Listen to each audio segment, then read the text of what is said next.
Hello. I'm going to be talking about 3 projects which touch on today's theme of being alive in 3 different ways. Where does life originate from? Why do we dress and look the way we do? And the experience of being alive for different people around the world. As a photographer, I use the typological process, which is the process of making many similar photographs of the same kind of thing, or examining something by type. And a single image isn't that important, but when you see them as a collection, a pattern emerges to form a much more meaningful narrative. The first project I'll show is Where Children Sleep, which is 58 portraits of children in their bedrooms taken in diverse situations around the world. And the project came about after I was asked to come up with an idea for a children's charity. And as I thought, how do you go and photograph needy children from the developing world in a different and engaging way? I thought of the familiar children's charity pictures that you see, which are normally children emotively smiling at you or pleading with their eyes. And I think I always had a sense that when I saw these pictures, they worked on a very simple level, and I never really felt that I understood that much about their life. So I thought back to my own childhood, and I thought that the space you could probably tell the most about me was my bedroom. And I wondered if by showing the bedrooms of children around the world, whether that would be an interesting way of understanding more about their lives. So I came up with this idea to photograph the children on a plain background and then their bedrooms separately. The idea being that the children would be treated equally, and then the bedrooms would give you a glimpse of their life and a short text, a better understanding. And I also decided that I didn't want it just to be about children that are helped by children's charities, because I think there's often a sense that when you see images from places like Darfur, that these people live in a kind of hell that looks like another planet from our own experience in the Western world. So I decided I wanted it to include fortunate children, and therefore it would give a sense that we all live together on one planet, as well as being an exploration of the inequalities that exist. So I'm going to show you some of them. This is Lele, who I photographed on the border of Thailand and Burma. And when her mother died, none of her family came to collect her, so she was put in an orphanage. And in this orphanage, during the day it was the classroom, and then at night they would clear away the desks and tables, and it became their bedroom. And each child had one box with which to keep their belongings. This is Kaya, who I met on the street, dressed like she is in the photo in Tokyo. And when I went back to her bedroom, I was completely amazed by all her toys. And she had a collection of wigs, and she had this collection of dresses which had been made by her mum. This is Jazzy, who I photographed at a beauty pageant in Kentucky. And that's how she performed in the pageant. And when I went back to her room, it was filled with all of these crowns, and she'd already entered 100 competitions, and her mum was telling me how it cost an average of $1,000 for each pageant that she entered, with the fees and the travel and everything, which meant that her mum had spent $100,000 on her already, and she was only 4 years old. Home for this boy, a Romani gypsy, was this mattress with his family on the outskirts of Rome. And they had had their house destroyed a couple of weeks before by the Italian police because it was built illegally.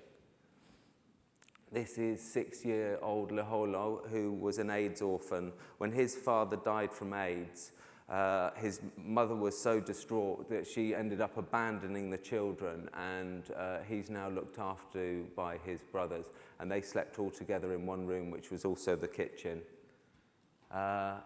This is 7-year-old Indira, who I photographed at a stone quarry on the outskirts of Kathmandu in Nepal, and she'd worked in the quarry since she was 3 years old.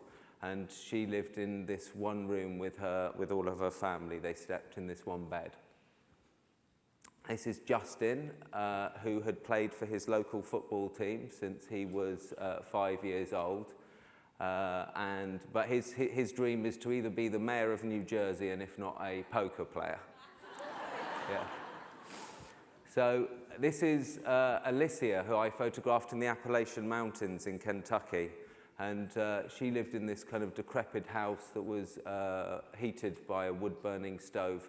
And what I found kind of shocking was the fact that both of her parents worked. Her mum worked for McDonald's and her dad worked for Walmart, yet they were still kind of really living on the poverty line. This is Ahot, an 8-year-old boy from the Kraho tribe in Amazonia. And the red paint that he has on his chest is from a ritual, and the tribe believed that the sun and the moon created the universe. And it was really the tribe's kind of struggling how to keep its traditions alive with the encroachment of the modern world. And this is Dong, who I photographed in rural China. Currently, just over half of China's population lives rurally, but with 20 million people moving to the cities each year, that demographic is changing. Jaime, I photographed in his 5th Avenue apartment in New York. And he'd arrived at a casting for another job I was doing, and he was dressed as he was in the picture, which is his school uniform. And I was completely amazed how a 9-year-old child could already look like a businessman. Here's Bikram. His parents had both died in Nepal in the Civil War, and he now lived with his grandfather in a very remote village that was a 2-hour walk from the nearest road. This is Fika, who lived in a gated community for Orthodox Jews in the West Bank. And in this community, televisions are banned, newspapers are banned. The average family size was 9 children. He shared his room with a couple of his brothers.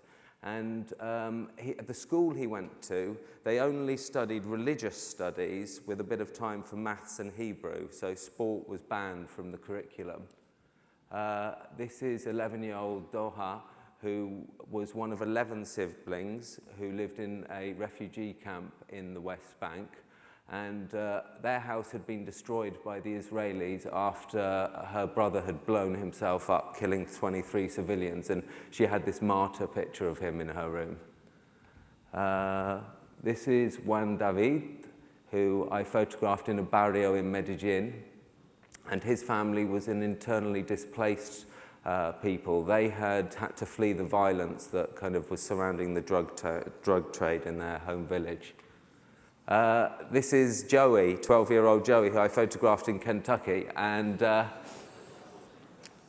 contacted him through a hunting group, and when I went into his bedroom, I just couldn't believe it. But I have to say, I was quite jealous of his camouflage teddy bear. If you see that. This is 12-year-old Lamine, who was a pupil at the local village Islamic and farming school, and they got up every morning. They worked in the fields from 6 until lunchtime, and then in the afternoon they would study the Quran. This is Prina. She was a domestic help girl in Nepal, and when I saw where she slept, she was sleeping in this kind of cage-like place at the top of the stairs, and she works from 5:30 in the morning until 6:30 at night, and was receiving just $6.50 a month for working that hard. Nanthio is a girl, 15-year-old girl from the Rendili tribe in northern Kenya. She would soon be undergoing female circumcision. You can tell that her status by how many necklaces she has around her neck. And this is Kana, who I photographed in Tokyo. Again, her passion was fashion, but her mum wasn't approving, so she had just taken a Saturday job to pay for buying wigs and her various clothes.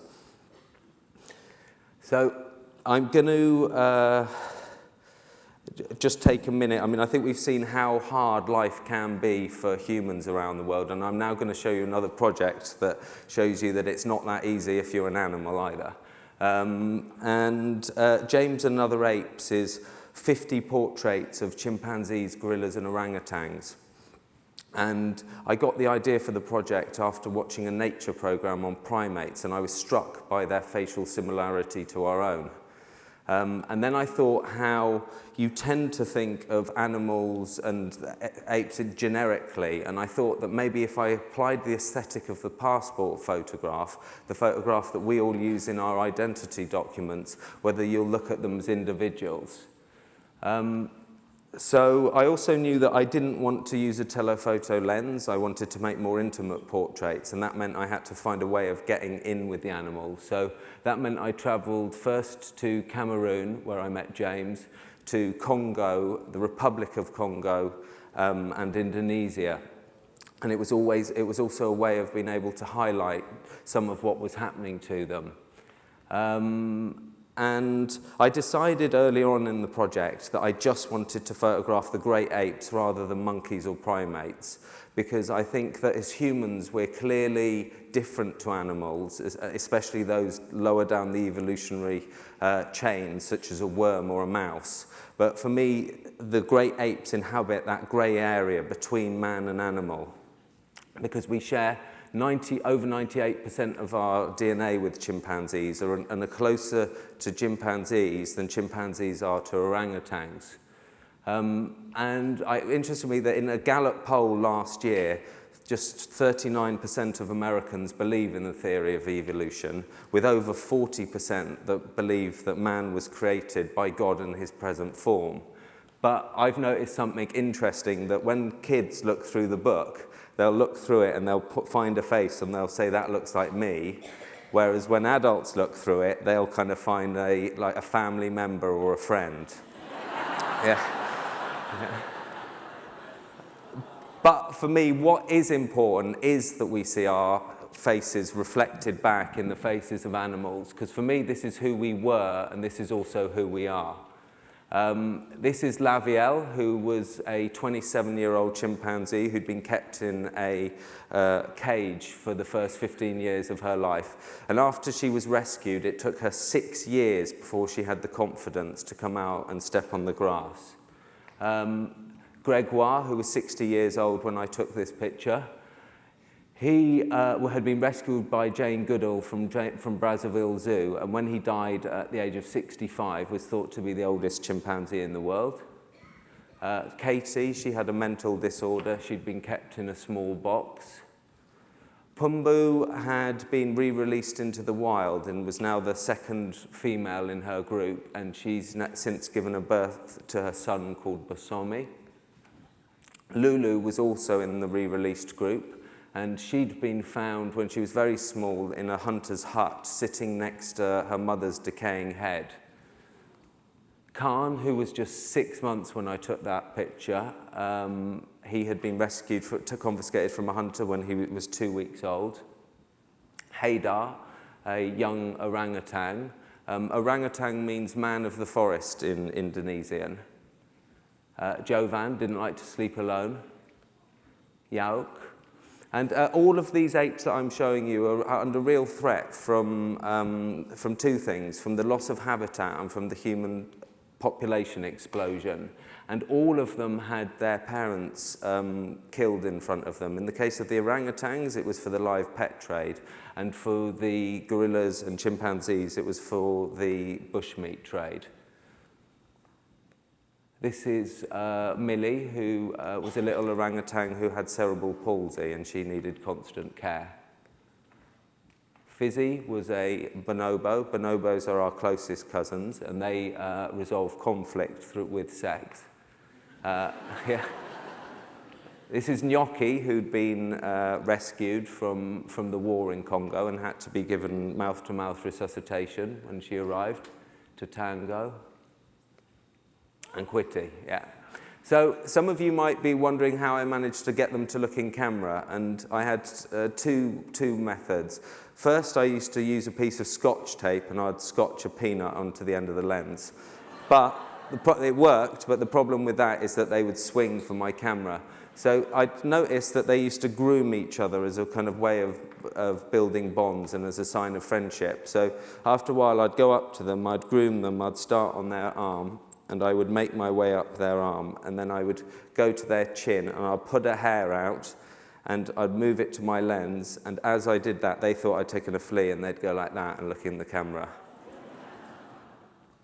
And I think the pictures also, they seem very calm, but they don't give you a sense of the pandemonium that was kind of going on. I learned I had to have, I invested in some trainers which didn't have shoelaces because they would try to untie anything that they could. This is Pumbu in her re-released habitat. I trekked for a couple of days to find her. That's showing Lulu her Polaroid, and she was fascinated by that Polaroid. But I mean, I couldn't understand if she knew it was another gorilla. I'm not sure if she knew it was herself. And that's how I've exhibited the work. So I'm now going to show a book called The Disciples, which is 62 montaged photographs of fans before they went into concerts or before they left concerts. And I think with the apes, I'd been interested in presenting groups as animals, as individuals, whereas with the disciples, I wanted to look at how individuals form groups to create their identity. And I got the idea for this on a trip to Los Angeles, and I was looking around and I thought, God, loads of the girls look like Britney Spears. This was a few years ago. And I wondered if it was like a conscious decision on their part. So I set up this website called doyoulooklikeBritney.com. But after a couple of months, I didn't have any responses. So I thought, this isn't working as a way of meeting people. So I thought, maybe if I go to a Britney concert instead. She wasn't touring, and I saw Marilyn Manson was. And I thought, I wonder what Marilyn Manson's fans look like. So I went to this concert, and I was amazed by what people were wearing. But then when I got the film back, I was looking at it, and I was a bit disappointed, because like the individual portraits didn't grab me. But when I looked at them as groups, something much more interesting emerged. And these weren't just generic goths. They were wearing his trademark contact lenses. Some had hung crosses upside down around their necks. They'd copied his makeup. And I think in a way it answered my kind of initial question that maybe the girls I'd seen had been influenced by Britney Spears. So I'm going to put the theory to the test, and if anybody wants to shout out, if you can guess at which band these fans were taken at. Yeah, it's pretty easy. Rod Stewart.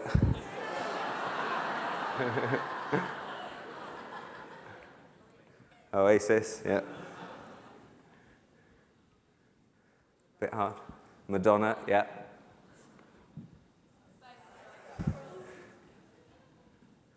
Bit harder. Anarchy in the UK, yeah.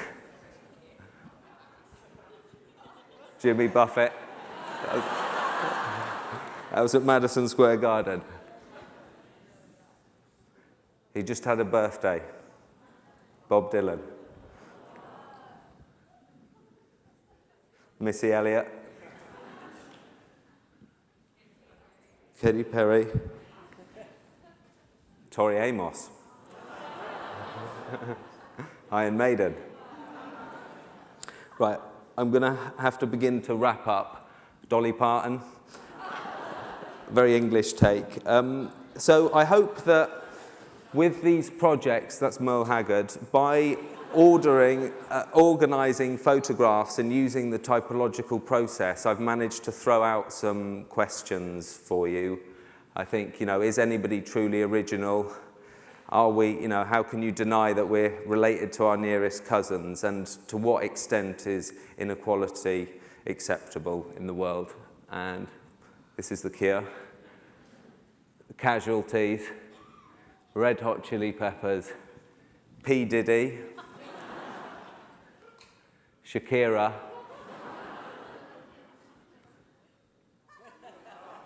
ZZ Top. Stones. And I'm going to end my talk with a... Thank you.